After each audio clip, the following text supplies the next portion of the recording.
Ladies and gentlemen, welcome back to Obsessive Compulsive Gaming. I am the Obsessive Compulsive Gamer, and this is my review for MAI, Child of Ages. So dear viewers, this particular video game releases for my beloved PlayStation consoles on the 18th of this month, but the game is already available on the blasted Nintendo Switch. And I know exactly what you're thinking, dear viewer. OCG, you oh so talented chap, you, who likes to occasionally dress up and a dress. Well, I cocked that one up, didn't I? Let's try that again. OCG, you oh so talented chap, you, who occasionally likes to dress up in a dress. To sacrifice Xbox fanboys in the basement in the hope that you can open a portal to another world. What the hell is this game? And I'm so glad you asked, dear viewer.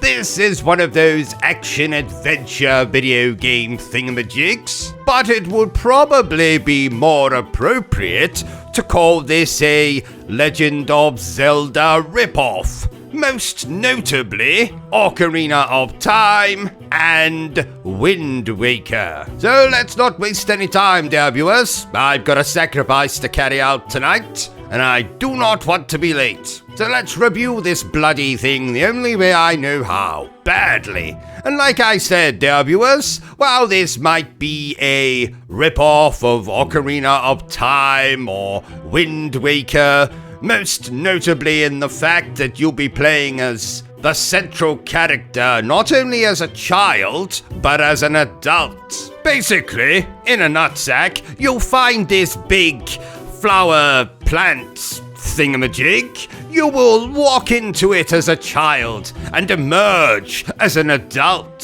So probably the weirdest version of Stars in Their Eyes that I've ever seen. And you'll have different skills with the central character in both of these ages. So for example, the more adult version, or is she a teenager? I couldn't really tell. She wasn't using illicit drugs or having premarital sex. That's how I usually spot a teenager in the wild. But let's just assume that she's a teenager. Anyway, the teenager version of the character can wield a kind of sword thing to attack enemies. They can dodge, they can use a shield to defend. Whereas the more child version, well, she kind of picks up these plant things that shoot out seeds.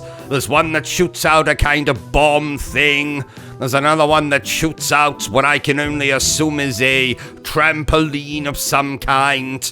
And that'll help you reach higher ledges. Oh, I should have said as well, dear viewer, if you thought that the platforming in something like Ocarina of Time was janky and a little bit unnecessary, well, meet MAI Child of Ages, which in itself has that 3D platforming that you might remember from those Zelda games. Like Zelda, you explore ancient dungeons, solve simplistic environmental puzzles, of course engage in combat, like I said, mostly with spiders, which is not appealing to me at all. In fact, from what I recall, the very first enemy we encounter in the game is a bloody spider, and the game hadn't even told me yet how to kill the damn thing. But luckily, I'm intelligent enough to have figured it out for myself. Of course, the adult version doesn't have such problems, being able to wield a sword and such, but most of my time in the game was spent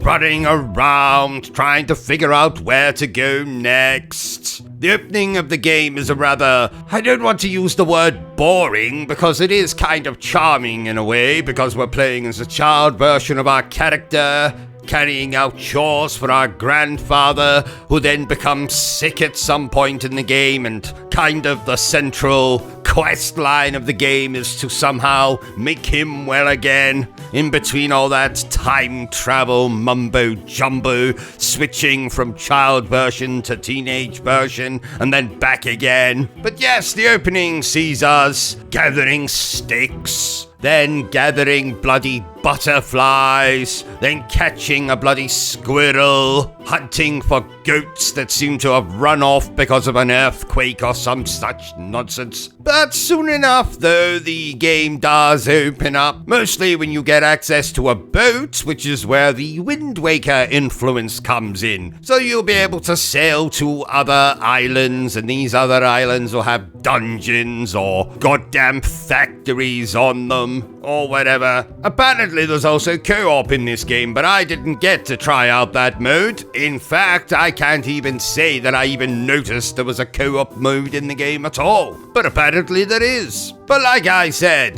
Ocarina of Time, playing as child version, find big plant thing, then you can convert into teenage version, which you might have to do from time to time to explore certain areas. It also acts as a kind of fast travel point, so that's quite helpful, though this game doesn't have the biggest map in the world. And in all honesty, it's a very cute, albeit simple, indie affair. There's nothing particularly offensive about it, but sadly, there was nothing that really hooked me in either, made me want to press on and finish the damn thing. I played a couple of hours and decided, well, I think I've seen everything this game has to offer. I'm feeling kind of bored. I'd rather play something else a little more exciting than this, like Ninja Gaiden 4 or Expedition 33 for the 100th time. But if you like these more streamlined, simple 3D platformer, action-adventure,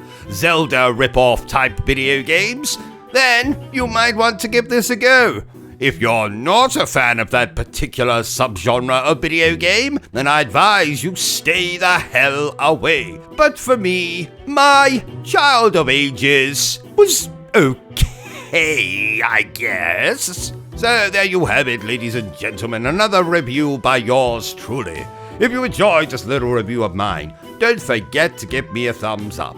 If you haven't enjoyed it, well then feel free to give me a thumbs down.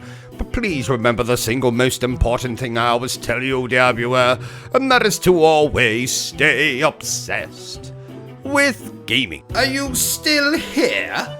Oh, you must have really enjoyed this video then. In that case, you had better subscribe to the channel and check out our other content. Otherwise, you're a booby pants, and no one wants to be a booby pants.